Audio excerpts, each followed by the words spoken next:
আয়াতুল কুরসি 7 বার পরে মরিচের উপর ফু দিলে সাথে সাথে ফলাফল পাবেন।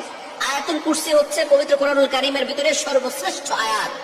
আয়াতের ভিতরে সর্বশ্রেষ্ঠ আয়াত হচ্ছে আয়াতুল কুরসি। এটা পবিত্র কোরআনুল কারীমের 3 নম্বর পারার 1 নম্বর পৃষ্ঠার 8, 9, 10, 11, 12 নম্বর লাইন, সূরা বাকারার 255 নম্বর আয়াত। এই আয়াতের ভিতরে অনেক ফজিলত রয়েছে। এই আয়াতটি হচ্ছে জিনদের সবচেয়ে বড় মহা ঔষধ। অনেক সময় দেখবেন দুষ্ট জিনটা মানুষের উপরে আসর করে থাকে। এটা করে কি করে না? অনেক সময় বদনজর লেগে যায়, অনেক সময় ব্ল্যাক ম্যাজিক করে, জাদুটনা করে, কুফরি কালাম করে। এই কারণে কিন্তু মানুষ অসুস্থ হয়ে যায়। দিন দিন প্রত্যেকটা ঘরে ঘরে জাদুটনার সমস্যা বেড়ে যাচ্ছে, ব্ল্যাক ম্যাজিকের ছড়াছড়ি হচ্ছে। নবীজি সাল্লাল্লাহু আলাইহি সাল্লামকে জাদুটনা করা হচ্ছিল। সুতরাং আয়াতুল কুরসি আপনি অবশ্যই পড়লে ভালো ফলাফল পাবেন। এবং আয়াতুল কুরসি নবীজি সাল্লাল্লাহু আলাইহি সাল্লাম নিজে জানিয়ে দিয়েছেন, এটার দ্বারা শয়তান থেকে মুক্তি পাওয়া যায়। এবং আয়াতুল কুরসির অনেক ফজিলত রয়েছে। নবীজি সাল্লাল্লাহু আলাইহি ওয়াসাল্লাম জানিয়ে দিয়েছেন, মান ক্বারা আয়াতুল কুরসি ফি দুবুরি কুল্লি সালাতিন মাকতুবা লাম ইয়ামনাহু মিন দুখুলিল জান্নাহ ইল্লা আল মাউত। যে ব্যক্তি 5 ওয়াক্ত নামাজের পরে একবার আয়াতুল কুরসি পড়বে, ওই ব্যক্তির শুধু মৃত্যুই বাকি থাকবে। মৃত্যু হওয়ার সাথে সাথে আল্লাহ তাকে জান্নাতের ব্যবস্থা করবেন। শুধু তাই নয়, নবীজি সাল্লাল্লাহু আলাইহি ওয়াসাল্লাম আরো জানিয়ে দিয়েছেন, ওয়ালা দাইফান, যে ব্যক্তি একবার আয়াতুল কুরসি পড়বে, আল্লাহ পাক রব্বুল আলামিন তার জন্য 70,000 ফেরেশতা নিযুক্ত করবে। এই 70,000 ফেরেশতা তাকে সবসময় প্রটেক্ট করবে, হেফাজত করবে।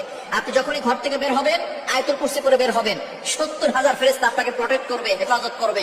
দুনিয়ার কোনো শক্তি আপনাকে ক্ষতি করতে পারবে না। কোনো ভাইরাস বলেন, কোনো বিষাক্ত প্রাণী বলেন, কোনো মানুষ শয়তান বলেন, জিন শয়তান বলেন, সকল ধরনের শত্রু থেকে আল্লাহ আপনাকে হেফাজত করবে।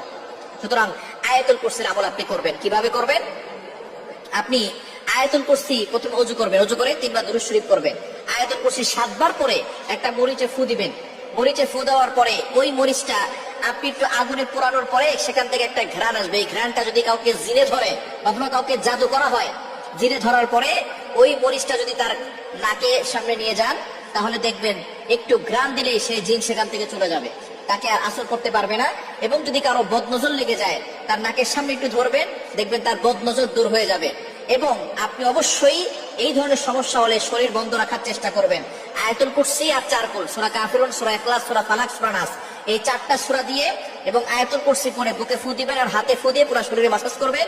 শরীর বন্ধ থাকবে, দুনিয়ার কোনো শক্তি আপনাকে ক্ষতি করতে পারবে না। আল্লাহ আপনাকে হেফাজত করবে, দুনিয়ার কোনো শক্তি আপনাকে ক্ষতি করতে পারবে না। সুতরাং এ বিষয়ে আমরা অবশ্যই সতর্ক থাকার চেষ্টা করব। এবং আয়াতুল কুরসি একিনের সাথে আমল করলে অবশ্যই আপনি ফলাফল পাবেন। এবং আয়াতুল কুরসির আমল করলে একজন মানুষ অসুস্থ থেকে সুস্থ হওয়া সম্ভব। একিন যদি কোরআনের প্রতি থাকে, আল্লাহর প্রতি বিশ্বাস থাকলে অবশ্যই সম্ভব। সুতরাং আয়াতুল কুরসির আমলটা করলে সকলে আপনারা উপকৃত হবেন ইনশাআল্লাহ।